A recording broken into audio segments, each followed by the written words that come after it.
Woman's scream tore through the marble hallway like shattered glass. The triplets, Chitty, Kelechi, and Samto, stood frozen on the grand staircase, their small bodies trembling as their latest nanny hurled insults at the eldest boy. "You spoiled, ungrateful brat. I didn't come here to be disrespected by a 6-year-old. Chitty's face crumpled, tears streaming down his cheeks. I just asked if you knew how to make mummy's pancakes. Your mother is dead, and I'm not her replacement." The slap of her hand against the marble counter echoed like thunder. Welcome to TJAY Story, where every tale touches the soul. If you're new here, subscribe now, because what you're about to witness will change how you see love, loss, and second chances forever. Felix Toju's estate in Banana Island was not a home. It was a mausoleum wrapped in luxury, 32 rooms, 12 bathrooms, an infinity pool that reflected nothing but emptiness, and silence so thick it could suffocate you. 8 months. That's how long it had been since laughter died in that house. That's how long it had been since Victoria Toju, radiant, warm, irreplaceable Victoria, had collapsed in the garden while playing with her sons. Brain aneurysm. No warning, no goodbye, just gone. And Felix Toju, the billionaire who commanded boardrooms and bent markets to his will, became a ghost in his own house. He moved through the halls like smoke, present but intangible, there but not really. His eyes, once sharp and calculating, now stared at nothing for hours. The triplets learned to be quiet. They learned that Daddy doesn't laugh anymore. They learned that asking about Mummy made the adults cry or leave. So they stopped asking. They stopped playing. They stopped being children. 14 nannies had come and gone. Some lasted a week, others barely made it through a day. The boys weren't difficult, they were grieving. And grief in children looks like anger, silence, questions at 2 a.m., tears over pancakes that don't taste right. No one could handle it. No one wanted to handle it. Until her. Felix sat in his Maybach, stuck in Lagos traffic on Admiralty Way, and felt nothing. The city roared around him, Danfo buses, hawkers, construction, life, but inside his car, inside his chest, there was only static. His phone buzzed. Mrs. Adami, the housekeeper. "Sir, the new nanny started today. Miss Vivian Michael." He didn't respond. What was the point? She'd be gone by Friday, just like the others. They all came with bright smiles and professional credentials, and they all left in tears or frustration. His children were labeled difficult. His children were broken. He was broken. God had taken the only person who knew how to hold them all together, and Felix had stopped praying the day they buried her. It was 6:47 p.m. when Felix's driver pulled through the gate. Felix stepped out of the car with his suit jacket slung over one arm, his jaw tight, his mind already rehearsing the conversation he'd have with the recruitment agency tomorrow. They'd sent another failure. He could feel it. The house was supposed to be silent. It was always silent. But as he pushed open the front door, laughter. Felix froze. Not polite laughter, not nervous laughter, not the kind of laughter people fake around children. Real laughter, wild, unbridled, the kind that comes from the belly and fills every corner of a room. His son's laughter. For a moment, Felix thought he was hallucinating. The grief therapist had warned him about this, auditory memories, the brain trying to cope by recreating lost sounds. But no, it was real. Again, Auntie Vivian, do the horse sound. Felix's feet moved on their own. He followed the sound through the foyer, past the living room, into the large play area that had become a storage room for untouched toys. And there, in the center of the room, was a woman on her hands and knees. A woman he'd never seen before. She was brown-skinned, her natural hair pulled into a thick bun, wearing a simple blue dress and no shoes, her feet bare against the carpet.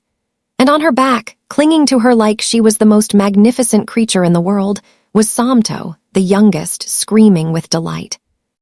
"Nay, nay," she whinnied, bucking playfully as Samto shrieked with laughter. Chitty and Kelechi were on the floor, rolling with giggles, begging for their turn. Me next, me next. Felix's throat closed. His eyes burned. He hadn't heard that sound since before. The woman, Vivian, glanced up mid-gallop and saw him. Her smile faltered for only a second before she gently lowered Samto to the floor and stood, brushing off her knees. "Mr. Toju," she said quietly with no panic, no guilt. "Welcome home." The boys turned. "Daddy." They ran to him, their faces alight, and for the first time in 8 months, they hugged him without sadness in their eyes.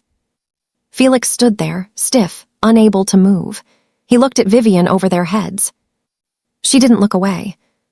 She didn't apologize for the noise. She didn't explain herself. She simply nodded, calm, certain, present. And Felix, who hadn't cried since the funeral, felt something crack open inside his chest. He turned and walked away without a word. The question that haunted him. That night, Felix sat in his study with a glass of whiskey he didn't drink.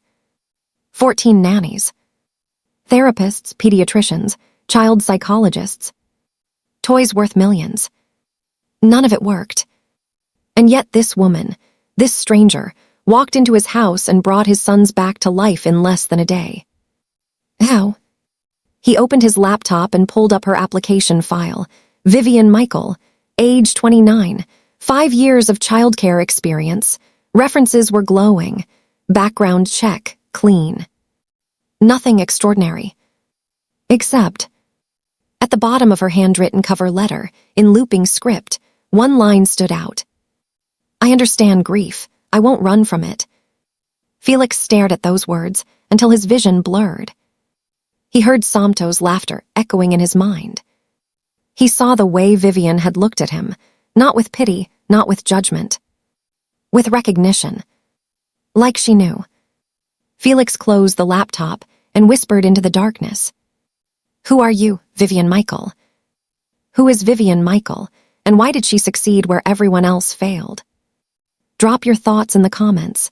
And if this story already has your heart racing, smash that like button and subscribe to TJAY's story. Felix woke at 5:30 a.m. to the sound of humming.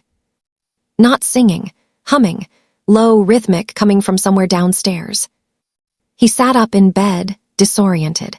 For 8 months, mornings in this house had been silent except for Mrs. Adami's careful footsteps and the occasional clink of dishes. The boys never woke early anymore. They had learned that mornings were heavy, that Daddy didn't want to be disturbed, that breakfast was something you endured quietly before school. But this morning, something was different. Felix pulled on his robe and moved down the hallway.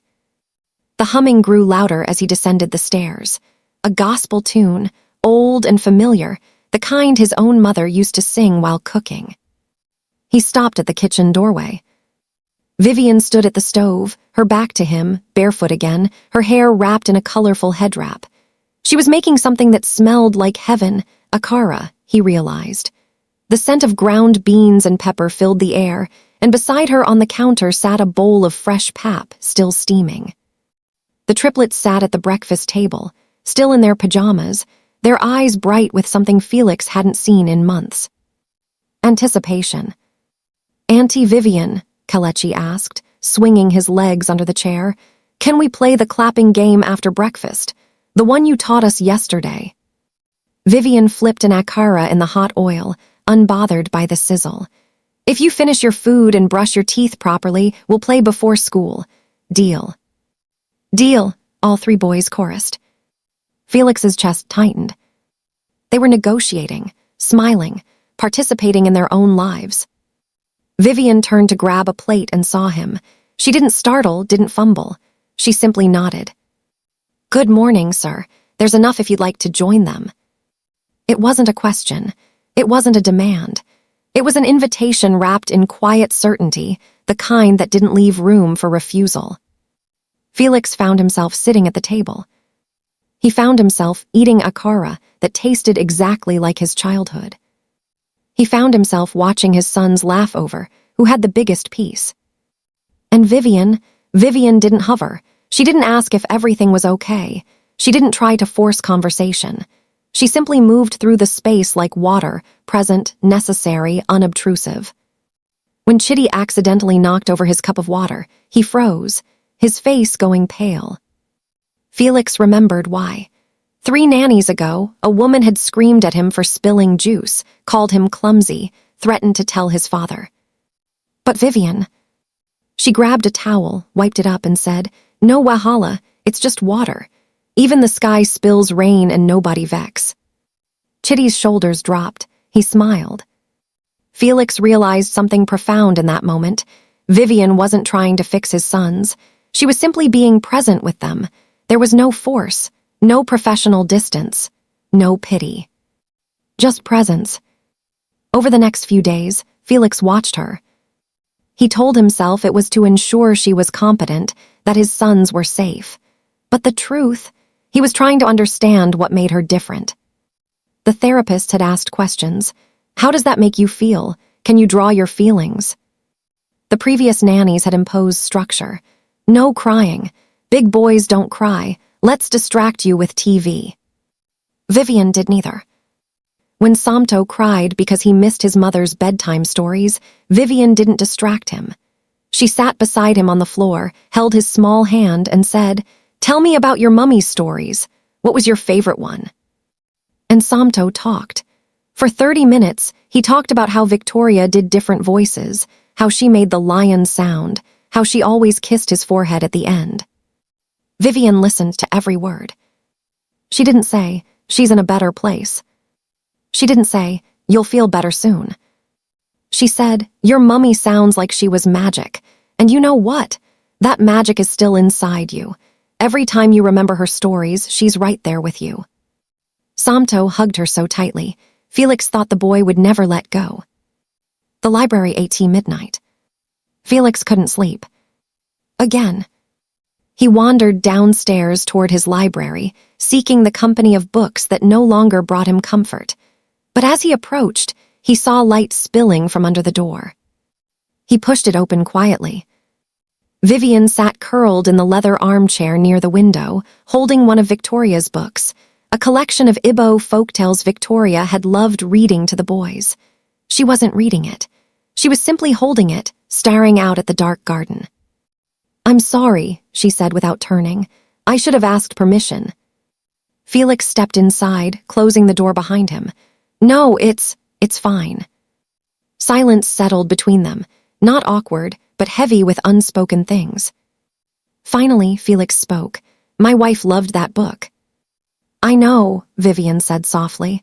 "Chitty told me. He said she used to read it every Sunday night." Felix's jaw tightened. "They talk to you about her?" "All the time." "They don't talk to me about her." Vivian turned to look at him then, her eyes steady and impossibly kind. "That's because you're afraid of her name, sir, and children can feel fear. They think if they mention her, they'll hurt you more, so they stay quiet." The words hit Felix like a punch. "I'm not afraid." "You are," Vivian said gently. "And it's okay to be afraid. Grief is terrifying. But your sons need to know that saying mummy won't break you, because right now, they think love is something that hurts people, and that's the real tragedy." Felix sank into the chair across from her, his hands trembling. "How do you know all this?" Vivian smiled, but it didn't reach her eyes. "Because I've been where you are." Before Felix could ask what she meant, Somto's voice called from upstairs. "Auntie Vivian." She stood immediately, placing the book back on the shelf with reverence. "That's my cue. Good night, Mr. Toju." She left the room, and Felix sat alone in the dark, feeling something he hadn't felt in 8 months. Hope. Dangerous, fragile hope. 3 weeks later. The house was different now. Not healed, not repaired, but breathing. The boys played again. They asked questions again. They said Victoria's name at the dinner table, and Felix, slowly, painfully, learned not to flinch. Vivian never pushed. She simply created space for grief to exist alongside joy, for memory to live beside the present. And Felix began to notice things. The way Vivian's smile never quite reached her eyes. The way she flinched, when the boys hugged her too tightly. The way she disappeared to her room every night at exactly 9:00 p.m. and didn't emerge until morning. There was a sadness in her that mirrored his own. A wound that hadn't healed. One night at 2:47 a.m., Felix woke to a sound that stopped his heart. Crying. Soft, broken, muffled, but unmistakable. He followed the sound down the hall, past the boys' rooms, toward the guest wing where Vivian stayed. Her door was slightly ajar. And through the gap, Felix saw her sitting on the floor, clutching something silver in her hands, her shoulders shaking with silent sobs. Felix should have walked away. It was the decent thing to do. Respect her privacy, pretend he hadn't seen, let her keep her grief hidden the way he'd kept his. But he couldn't, because he recognized that sound. That was the sound of someone drowning alone in the dark. That was the sound he made in the shower where no one could hear. That was the sound of agony that had no language, no release, no end. He knocked softly. The crying stopped immediately. "Miss Vivian." His voice was barely a whisper. "May I come in?" Silence. "Then, sir, I'm fine. Please just—" "No, you're not." He pushed the door open. Vivian sat on the floor beside her bed, still fully dressed, her knees pulled to her chest. Her face was wet with tears, her eyes red and swollen. In her trembling hands was a silver locket, small and delicate, worn from years of being held too tightly. She looked up at him, not with embarrassment, but with exhaustion. The kind of exhaustion that comes from pretending to be whole when you're shattered inside.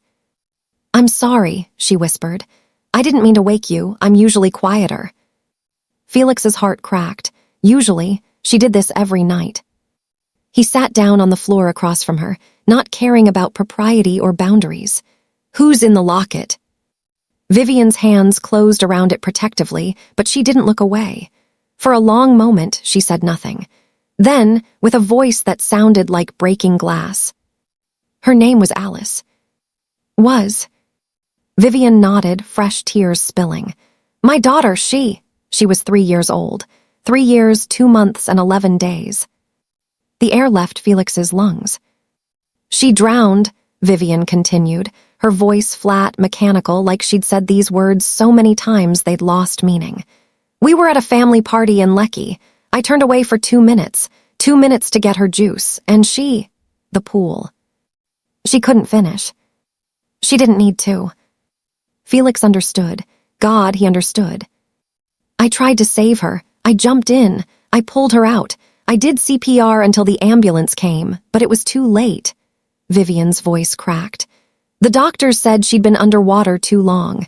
Brain damage. They put her on life support for 4 days before we had to decide."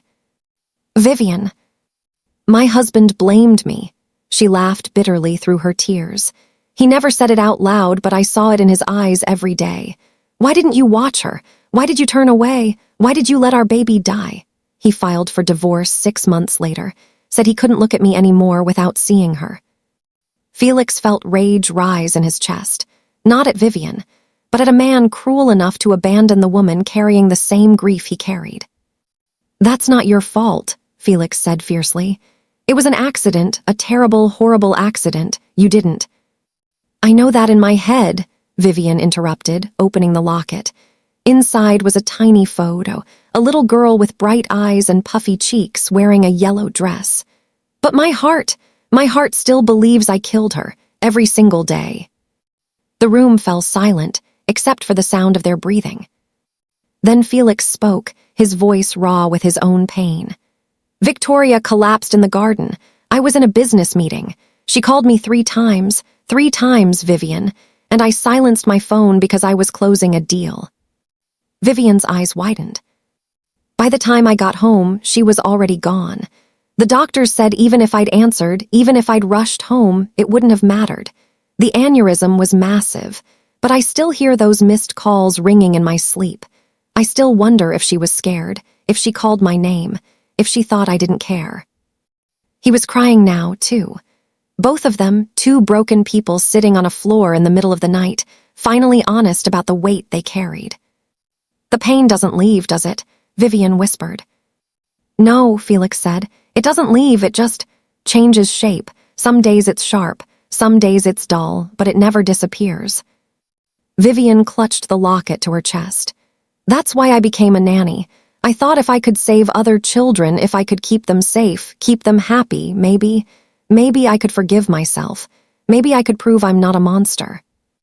You're not a monster, Felix said firmly.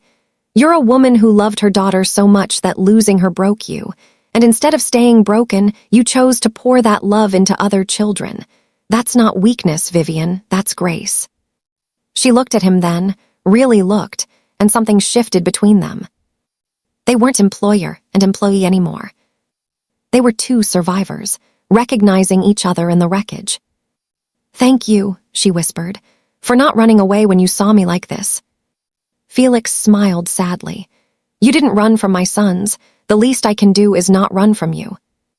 They sat together until dawn broke, not speaking, just present, two rivers of sorrow meeting in the quiet dark.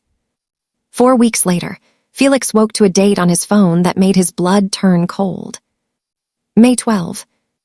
Mother's Day. The day he'd been dreading since February. Last year, the boys had made cards for Victoria at school.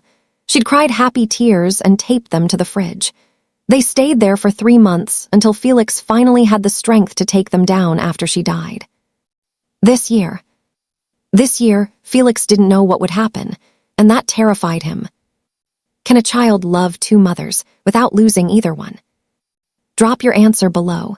Hit like if Chapter 3 broke your heart, and subscribe to TJAY story Mother's Day arrived like a funeral. Felix woke with his chest already tight, his throat already closed. This day, this cursed day, was supposed to be filled with breakfast in bed, handmade cards with crooked letters, Victoria's delighted laughter as the boys presented flowers picked from the garden. Instead, it was the first Mother's Day without her.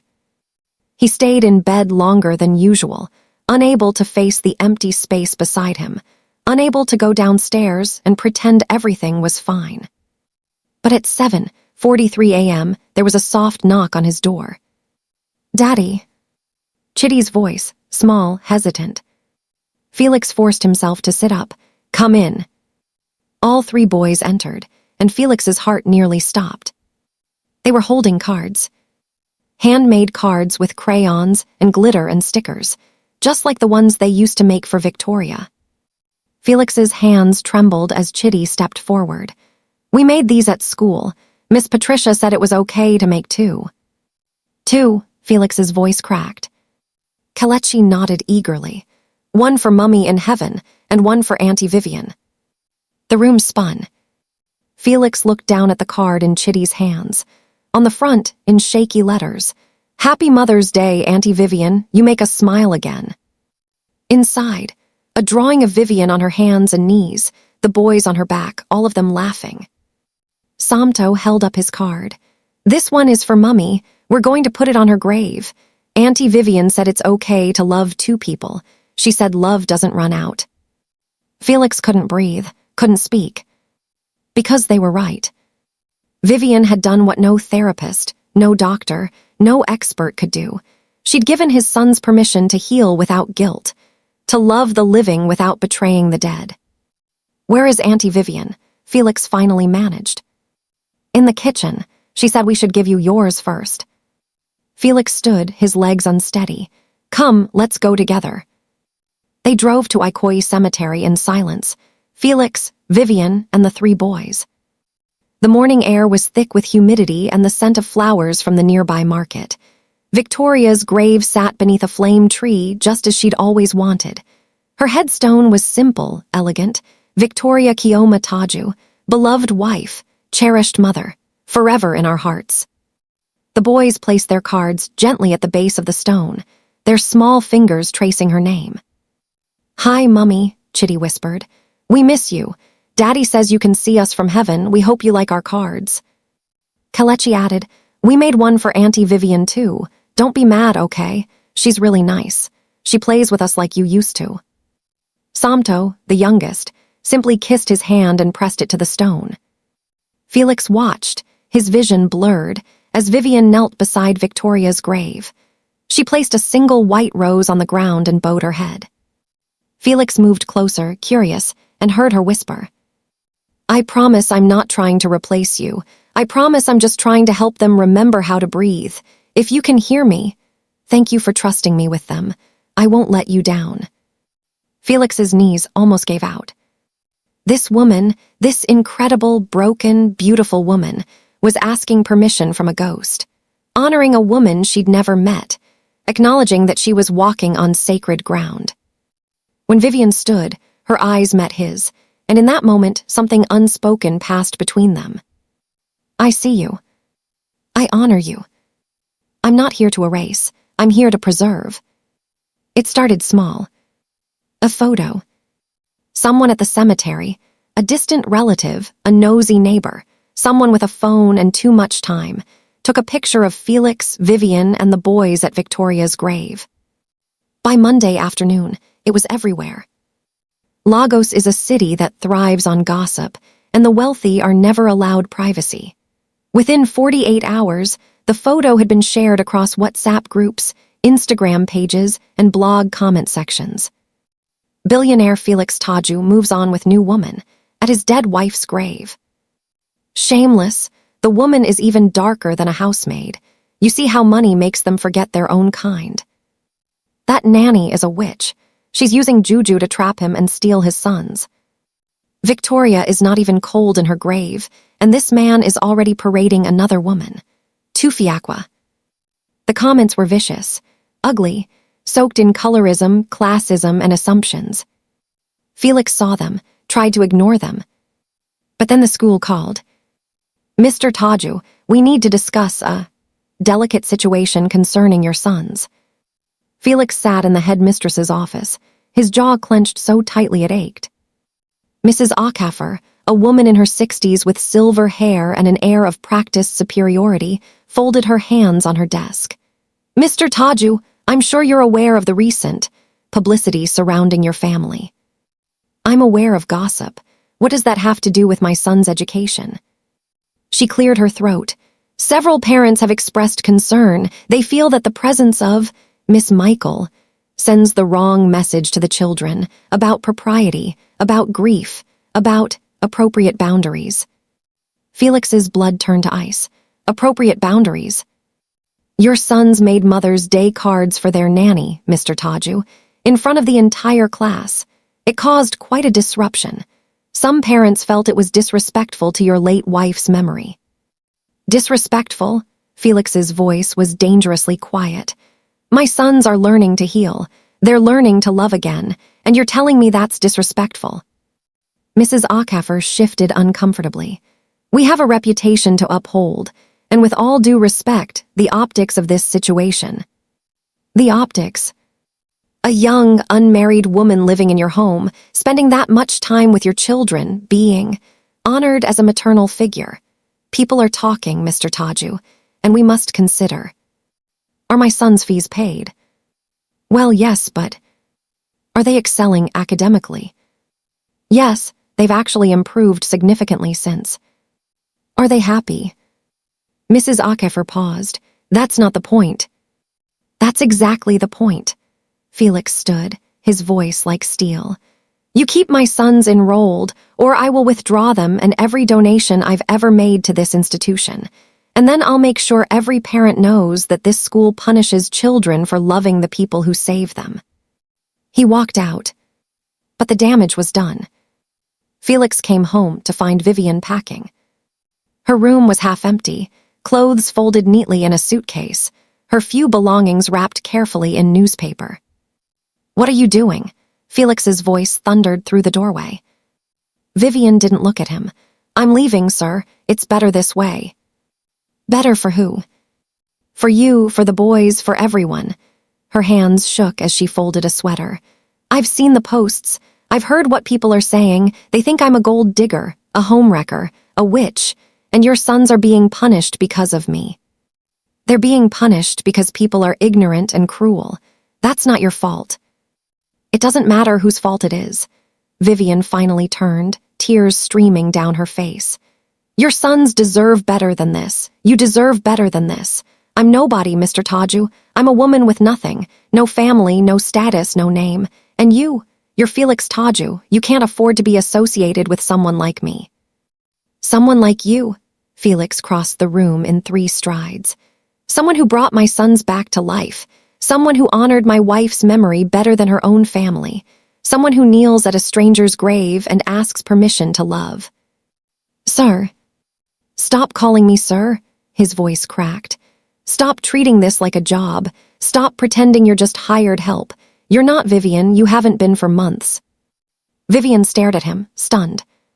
Felix took a shaky breath. I need you, not as a nanny, not as an employee. I need you as the woman who taught my sons how to smile again, as the woman who sits with me in the dark and doesn't run, as the woman who understands grief and doesn't try to fix it. But the world, then my world needs to change. The words hung in the air like a vow. Vivian's suitcase slipped from her hands.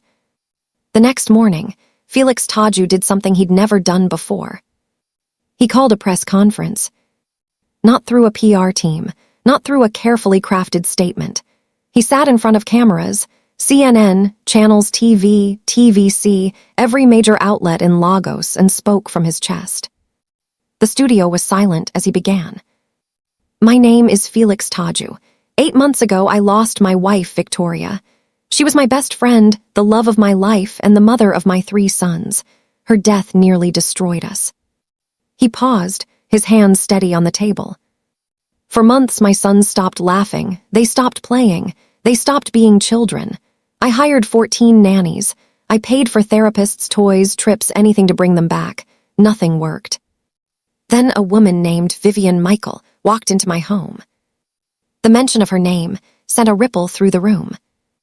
She didn't try to fix my sons. She didn't try to erase their mother's memory. She simply sat with them in their pain. She listened. She honored Victoria's name instead of running from it, and slowly my sons began to heal. Felix leaned forward, his eyes fierce.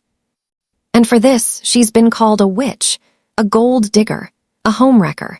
She's been accused of using juju to manipulate my family. My sons have been humiliated at school, all because a broken woman dared to help another broken family find peace. The room was dead silent. Let me be clear, Vivian Michael is not my girlfriend. She's not trying to replace my wife. She is a woman who lost her own daughter and turned her grief into grace. She is the reason my sons remember how to smile. And if Lagos society cannot accept that, if my business partners, my friends, my church cannot accept that a Black woman with no connections can be valuable, can be honored, can be loved. He paused. Then they don't belong in my life. The room erupted. 3 days later, Felix walked into an emergency board meeting at Toju Industries. The 12 board members sat rigid, their faces carved from stone. Chief Ademola, the eldest, spoke first. Felix, we need to discuss your recent public statement. What about it? You've put this company at risk. Our shareholders are concerned. Our partners are reconsidering contracts. You cannot publicly align yourself with a woman of... Of what? Felix's voice was ice. Say it, say what you really mean. Silence. You mean a woman who's too dark, too poor, too common for a man like me? Felix leaned forward. That's what you mean, isn't it? Chief Okonkwo shifted. Felix, we're thinking of your reputation, your son's future, Victoria's legacy. Don't you dare use my wife's name to justify bigotry. Felix's voice shook with rage. Victoria would have loved Vivian, because Victoria loved anyone who loved our sons authentically. This isn't about love, another board member interjected.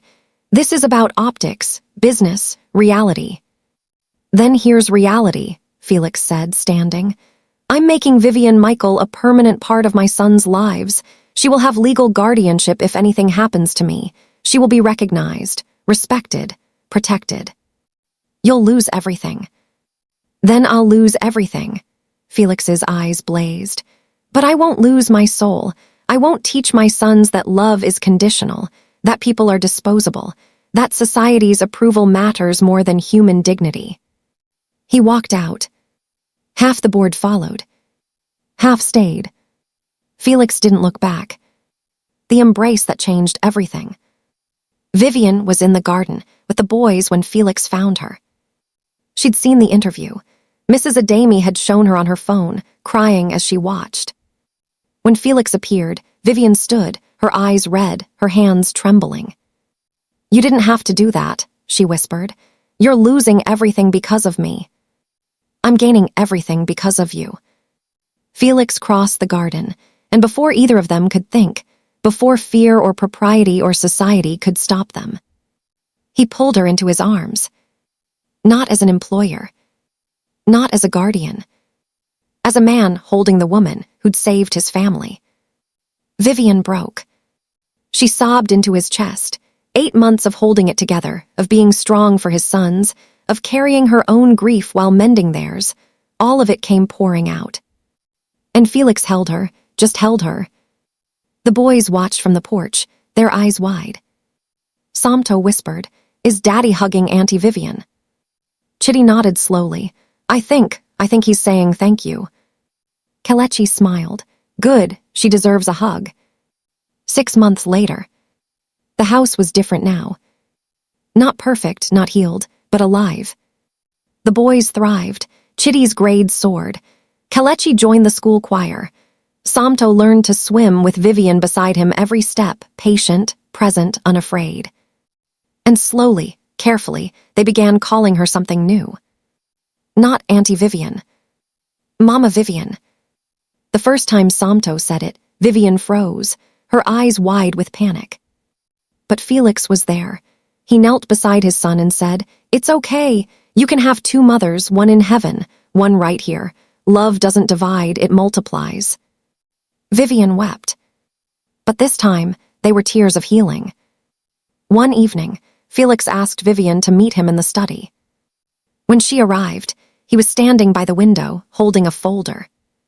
"I have something to show you," he said quietly. "I've been working on it for 3 months. It's not finished yet, but I need you to see it." He handed her the folder. Vivian opened it, her hands shaking. Inside, architectural plans, legal documents, mission statements. At the top, in bold letters, the Alice and Victoria Foundation. A home for grieving families, counseling, support groups, childcare for single parents, all of it free. Vivian's vision blurred. "You named it after." "After both of them," Felix said. "Because grief shouldn't destroy people, it should transform them, and you've shown me how." He pulled out another document. "I want you to be co-director, not as a favor, not as charity, as a partner, because this work, this mission, it needs someone who understands, someone who's walked through fire and chose to carry light instead of ashes." Vivian looked up at him, tears streaming. "I also want to make you the boys' legal guardian," Felix continued. "If anything happens to me, they need someone who loves them the way you do, someone who won't run." Felix. It was the first time she'd said his name without Sir or Mr. Toju. "You saved us, Vivian. Let me save you too." She collapsed into his arms, and this time it wasn't grief holding them together. It was hope. Purpose. Love reborn from ashes. Felix whispered against her hair, "There's one more thing, something I haven't told anyone, not even the boys." Vivian pulled back, searching his eyes. "What is it?" "Victoria left something behind, a letter. And it's addressed to the woman who would help me raise our sons." Felix's hands trembled as he retrieved the envelope from his safe.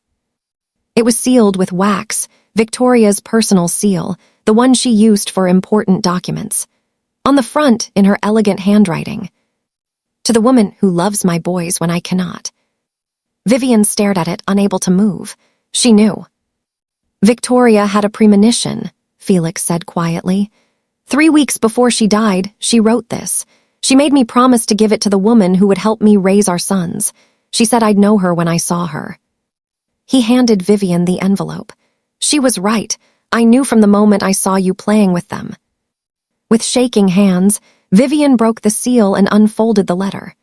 Felix watched as her eyes moved across the page, tears spilling freely. "Read it aloud," Felix whispered. Please, I've never opened it. I was waiting for you. Vivian's voice cracked as she began. Dear sister in sorrow, if you're reading this, it means I'm gone. It means my boys are crying at night. It means Felix is drowning in grief. It means my house has forgotten how to laugh. But it also means you came. I don't know your name, I don't know your story, but I know your heart because you stayed. You didn't run when my sons tested you. You didn't flinch when they spoke my name. You didn't try to erase me to make room for yourself. Thank you. Thank you for teaching my Bobbies that love doesn't end with death. Thank you for showing Felix that his heart can heal without betraying mine. Thank you for being brave enough to walk into our broken home and help us remember how to breathe. I need you to know something. You are not a replacement. You are a continuation. God knew I couldn't finish raising my sons, so he sent you to help complete the work. That's not theft. That's grace. Please don't be afraid to love them fully. Don't hold back because you think it dishonors me. The greatest honor you can give me is to help my sons thrive. Let them call you whatever name brings them comfort. Let Felix lean on you when the weight gets too heavy. Let yourself be loved by the family you saved. And please, dear woman, forgive yourself for whatever wound brought you to us. I don't know your pain, but I know it's deep, because only broken people understand how to heal the broken. Your past does not disqualify you from this love. It prepares you for it. Live boldly, love fearlessly. And when my sons ask about me, and they will, tell them their mother loved them so much that even from heaven, she made sure they'd never be alone. Thank you for being our angel when we needed one most. With eternal gratitude. Victoria Toju. The room was silent, except for their crying. Vivian clutched the letter to her chest, her whole body shaking. She gave me permission. She gave me permission to love them. She gave us both permission, Felix said, pulling her close. Permission to heal, permission to live, permission to build something beautiful from the ruins. The Alice and Victoria Foundation opened on a sunny Saturday morning in Lekki. The building was beautiful, painted in warm yellow and cream, with a garden full of flowers and a playground where children could run free. Inside, counseling rooms, support groups, a library, childcare services, and a wall of remembrance where families could honor those they'd lost. Vivian stood at the podium, wearing a flowing traditional iro and buba in royal blue, a gift from Felix. Beside her, Felix held Samto's hand. The other boys sat in the front row, beaming with pride. The crowd was massive, hundreds of people whose lives had been touched by grief. Vivian took a breath and spoke. My name is Vivian Michael. 3 years ago, I lost my daughter, Alice. I thought my life was over. I thought grief would destroy me forever. She looked at Felix, at the boys, at the building behind her. But grief didn't destroy me. It transformed me. It led me to a family who needed me as much as I needed them. It taught me that love doesn't end when someone dies. It simply finds new ways to grow. This foundation exists because 2 women, Alice and Victoria, taught us that loss doesn't have to be the end of the story. It can be the beginning of purpose, of healing, of grace. To every parent here who's lost a child, every child who's lost a parent, every person carrying grief they think will kill them, you are not alone. And you are not broken beyond repair. You are simply learning a new way to love. The crowd erupted in applause and tears. That evening, Felix found Vivian in the Foundation's memorial garden, kneeling before 2 trees they'd planted side by side. One plaque read, Alice Vivian Michael, Forever 3, Forever Loved. The other, Victoria Toju, beloved wife and mother, her love lives on. The boys were playing nearby, their laughter echoing through the garden, free, unrestrained, fully alive. Felix sat beside Vivian on the grass. You did it. You turned grief into grace. We did it, Vivian corrected. All of us together. Samto ran over and threw himself into Vivian's lap. Mama Vivian, can we plant a flower for Alice too? Vivian's heart swelled. Of course, baby, we'll plant a whole garden for her. Chitty and Kelechi joined them, and soon all 5 of them were sitting in the grass, covered in dirt, planting flowers as the sun set over Lagos. Felix looked at his family, his sons alive and thriving, Vivian strong and radiant, the ghosts of two women who loved them all, present in every laugh, every memory, every flower. Victoria was right, Felix said softly. Love doesn't divide, it multiplies. Vivian smiled through her tears. And grief doesn't have to destroy, it can create. They sat together as darkness fell, not afraid of the shadows, because they'd learned something profound. Light is most beautiful after you've survived the dark. If you made it to the end of this story, you're not just a viewer, you're family now. Because this story wasn't just entertainment. This was about something real, something raw, something so many of us carry in silence, grief, judgment, and the courage to love again. Drop your comment below, and if this story touched you, if it made you cry, if it gave you hope, don't keep it to yourself. Share it with someone who needs to hear that healing is possible. Hit that like button if you believe love is stronger than loss. Subscribe to TJAY Story, because we're not just telling stories here. We're building a community of people who refuse to let pain have the final word. And share this video. Tag someone who's grieving, someone who feels stuck, someone who thinks they'll never smile again. Let them know laughter can return, love can grow, and grief, when faced with courage, becomes grace. Thank you for trusting me with your time, your emotions, and your heart. You are not alone. You are not broken beyond repair. And your story, just like Felix and Vivian's, is not over yet. From my heart to yours. TJY Story. Comment grace if this story changed something in you. See you in the next story. And remember, love always wins.